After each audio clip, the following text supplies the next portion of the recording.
नमस्कार, खबरकास्ट टीवी में आप सभी का स्वागत है। मैं मुनीश ठाकुर और अभी मौजूद हैं जोगिंदर नगर में। जी हाँ, मेरे साथ जो शख्सियत अभी मौजूद है मैं बताना चाहूँगा, रोहित ठाकुर जी हैं, जो अभी जो है इंडियन आर्मी में अपनी सेवाएं दे रहे थे और 10 दिसंबर 2022 को ये लेफ्टिनेंट के पद के लिए जो है वो लेफ्टिनेंट पद इनको मिला हुआ है और बहुत ही गौरव की बात है। थोड़ा सा मैं बताना चाहूँगा अपनी ओर से कि ये फौजी आर्मी बैकग्राउंड से ही संबंध रखते थे। अब हल्का सा मैं आपको हाईलाइट करूँ तो आपको याद होगा 2000 और 1999 में जो कारगिल वॉर हुआ था, इनके पिताजी उस वॉर में जो था, कारगिल वॉर में वो शहीद हुए थे और पूरा जोगिंदर नगर गमगीन हो गया था। और बताना चाहूँगा नंदलाल उनका नाम था, शायद आप लोगों को याद हो। उस टाइम इनकी उम्र थोड़ी छोटी होगी। हम पूरी बातचीत करेंगे। सबसे पहले सर रोहित जी, आपका स्वागत है खबरकास्ट टीवी में। बहुत बहुत धन्यवाद और मैं आभार व्यक्त करना चाहूँगा खबर खास का मुझे इनवाइट करने के लिए। तो रोहित ठाकुर जी, थोड़ा सा अपने बारे में हमारे दर्शकों को आप बताएं कि आप कहाँ से हैं और कहाँ से आपने अपनी स्कूलिंग जो है वो की हुई है, जो प्राथमिक शिक्षा थी आपकी कहाँ से रही है? तो बेसिकली मैं बतनाहर और पोस्ट ऑफिस नौहली तहसील जोगिंदरनगर का रहने वाला हूँ और मेरी प्रारंभिक शिक्षा मेरे स्कूल गांव के नज़दीक एक स्कूल है, स्कूल द्रमण। 5वीं तक की कक्षा तक मैंने वहाँ पर शिक्षा प्राप्त की। उसके बाद 10वीं तक government senior secondary school Nauhli से और 12th की शिक्षा मेरी Gurukul public senior secondary school Jhalwan Jogindernagar से हुई थी। उसके बाद मैंने 3 साल जोगिंदरनगर कॉलेज में बीकॉम परस्यू की थी और उसके बाद फिर 2013 में मैंने आर्मी ज्वाइन किया था। हमारी ओर से शुभकामनाएं हैं और पूरी जोगिंदरनगर से आपको शुभकामनाएं हैं, क्योंकि आप लेफ्टिनेंट बने हैं इलाके में और इतने नौजवान हैं। अभी 29 वर्ष जिस आपने बताया आपकी एज है और इस कम उम्र में आपने इतना बड़ा मुकाम हासिल किया है। ये पूरे जोगिंदरनगर के लिए और पूरे हिमाचल के लिए एक गौरव की बात है। क्या कहना चाहेंगे? जी, गौरव की बात तो है, साथ ही मेरे फैमिली के लिए भी एक बहुत ही प्राउड का मोमेंट था जब मैं इस पद पे नियुक्त हुआ और बाकी जो भी मेरे सगे संबंधित हैं उनका आशीर्वाद रहा हमेशा। तो सबका मैं आभार व्यक्त करना चाहूँगा जिन्होंने मुझे हमेशा सपोर्ट किया और अपना आशीर्वाद मेरे साथ रखा। अब एक हम जानना भी चाहेंगे, क्योंकि जिस तरह से आपने बताया कि 2000 में जो पिताजी थे वो शहीद हो गए देश में अपनी सेवाएं देते हुए इंडियन आर्मी में। आपकी उम्र कितनी रही होगी उस वक्त? मैं उस टाइम 6.5 साल का था। 6.5 साल के आप थे। बहुत एक हम कहें तो कठिनाइयों भरा वक्त रहता है। एक बच्चा होता है, 6 साल उसकी उम्र हो तो वो क्या करेगा। बिल्कुल, जब एक पिता का साया किसी के सर से उड़ जाता है तो एक बहुत बड़ी चैलेंजिंग लाइफ बन जाती है बचपन से ही। किस तरह के रहा और आप इंडियन आर्मी में आप गए और हम ये जानना चाहेंगे कि आपको जब आप 6 साल के थे उस वक्त तो आपको इतना नॉलेज भी नहीं होगा इन चीज़ों में कि क्या है। फिर आगे जाके जैसे आपको भी पिताजी की तरह देश की सेवा करनी थी, तो कब ऐसा लगा कि मुझे भी अब देश की सेवा के लिए जाना चाहिए? तो मैं शुरुआत करना चाहूँगा जब पिताजी मेरे शहीद हुए थे तो उस टाइम तो मैं काफ़ी छोटा था, इतना चीज़ों का पता नहीं चलता था कि क्या हो रहा है, कैसे हो गया और क्या फ़ादर की इम्पोर्टेंस थी, उन्होंने किस तरह से देश के लिए जो कमाया उन्होंने। तो उसके बाद जैसे मैं धीरे धीरे बड़ा होने लगा, अब मैं कॉलेज में जैसे पहुँचा तो कॉलेज में धीरे धीरे जिस तरह से मैच्योरिटी लेवल बढ़ता है उस तरह से एक सोच भी बदलती है। तो उस टाइम से मुझे ये रियलाइज़ होना शुरू हुआ कि जो फादर ने मेरी चीज़ एक की थी अपने लाइफ में, जहाँ से वो पीछे छूटी मतलब, तो मुझे वहाँ से एक शुरुआत करनी चाहिए।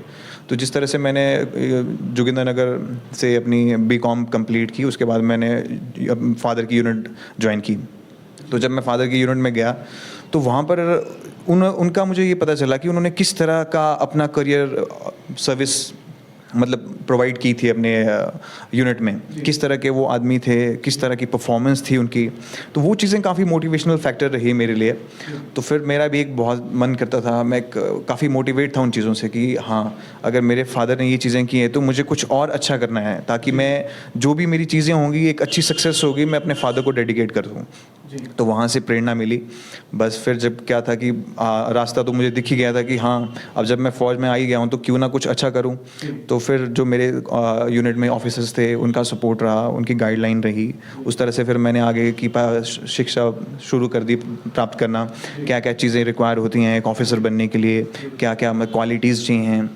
तो उस तरह से बस फिर सिलसिला बढ़ता शुरू हुआ आगे। जानना चाहेंगे आपकी इस वक्त जो है उम्र एज कितनी हुई है? मैं अभी 29 साल का हूँ। 29 साल के हैं और बिल्कुल हम कहें तो यूथ आइकन है आप जोगिंदरनगर के लिए और पूरे हिमाचल के लिए, क्योंकि आप जैसे नौजवान लोग इस तरह की अचीवमेंट जब लेते हैं तो ये पूरे देश के लिए और हमारे प्रदेश के लिए और हमारे क्षेत्र के लिए बहुत ही गौरव की बात होती है। और आपको देखकर दूसरे जो युवा साथी हैं वो भी आपसे इंस्पिरेशन लेंगे और कुछ अच्छा करने की अपने ज़िंदगी में जो है कुछ कोशिश करेंगे। क्या मैसेज देना चाहेंगे हमारे माध्यम से तमाम उन नौजवान साथियों को जो अपनी ज़िंदगी में कुछ ना कुछ गोल या अचीवमेंट हासिल करना चाहते हैं या कुछ करना चाहते हैं देश के लिए? सबसे पहले मैं एक इम्पॉर्टेंट मैसेज तो अपने जोगिंद्रनगर वासियों के लिए देना चाहूँगा, जो भी एस्पिरेंट है, जो ऑफिसर बनना चाहते हैं। सबसे पहले तो आपके गोल क्लियर होने चाहिए कि आप जिस पर्पज़ के लिए अपने गोल को अचीव कर रहे हैं, तो वो पर्पज़ क्या है उसके पीछे, क्यों आप वो चीज़ हासिल करना चाहते हैं। और दूसरी चीज़ें, जब मैं अपनी प्रिपरेशन कर रहा था तो एक चीज़ महसूस होती थी हमें कि जब हम यहाँ से बाहर निकलते हैं तो हम बहुत सारे अच्छे अच्छे लड़कों को देखते हैं जो हमारे कंपटीटर होते हैं, अच्छे अच्छे स्कूल्स के आए होते हैं। तो ये चीज़ें हमेशा माइनॉरिटी में रहनी चाहिए। मतलब आपको हमेशा कभी भी अपना मोरल डाउन नहीं करना कि ये अच्छे स्कूल का है तो ये मुझसे बेटर होगा, ऐसा नहीं है। अपना कॉन्फिडेंस हमेशा हाई रखिए और जो चीज़ आप में है, हो सकता है वो चीज़ उसमें नहीं हो जो अच्छे स्कूल से जिसने शिक्षा प्राप्त की हुई है। तो मेरा हमेशा यही रहेगा मोटो कि आप अपने पर्पज़ की तरफ जाइए, अपने गोल की तरफ बढ़ते रहिए और जो भी आपके दिल में एम है कि हाँ मैंने इस पर्पज़ के लिए अपना एम हासिल करना है, बढ़ते चलिए और कभी भी डाउन मोरल नहीं किया। अगर कभी आपको ऐसा लगता है कि हाँ क्योंकि हर एक की लाइफ में एक फेज़ आता है जब हमें ये फील होता है कि हाँ अब शायद मुझसे नहीं होगा, तो उस टाइम ब्रेक लीजिए, कुछ मोटिवेशनल चीज़ें पढ़िए, अच्छी किताबें पढ़िए, उससे आपको प्रेरणा मिलेगी। या कुछ अच्छे मोटिवेशनल लोग जो होंगे जिन्होंने अपनी लाइफ में हासिल किया होगा, उनकी बायोग्राफी पढ़िए, तो उससे एक मोटिवेशन मिलेगा आपको।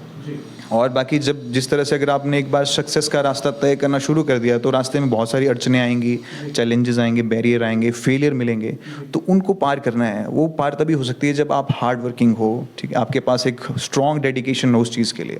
तो ये चीज़ें आपके लिए फैक्टर रहेंगी आपकी सक्सेस को अचीव करने के लिए। जी, अभी आप ऑफिसर बन चुके हैं और आपकी उम्र जो है वो एक नौजवान है और अब शादी का एक हम कहें तो थोड़ी सी अगर बात करें तो शादी के लिए भी काफ़ी सारे ऑफर्स आ रहे होंगे क्योंकि उम्र ऐसी हो चुकी है। कई ऑफर नहीं आया आपको कि अब शादी का टाइम है, शादी कर लो, कुछ इस तरह? शादी तो काफ़ी ऑफर तो मैं नहीं कहूँगा, बट मेरी फैमिली बहुत दिनों से वेट कर रही है कि हाँ हम इसकी शादी करवा दें। तो जब तक मेरी ट्रेनिंग चल रही तब तक तो थे, सहमे हुए थे, लेकिन अब वो काफ़ी एक्साइटेड हैं, तो मे बी जल्दी ही शादी होगी। और ऑफर्स की बात रही तो मेरी पहले से कहीं मतलब डिसाइड था, तो इसलिए ऑफ़र तो मैं नहीं कहूँगा कि ऑफ़र मिले हैं, तो ये था बस। एक चीज़, क्योंकि आपके पिताजी जो थे वो शहीद हुए थे देश के लिए, तो कहीं ना कहीं हम जानना चाहेंगे कि आप कितने भाई बहन हैं, पूरे थोड़ा फैमिली बैकग्राउंड आपका जानते हैं कि घर में आपके अलावा और कौन कौन लोग हैं?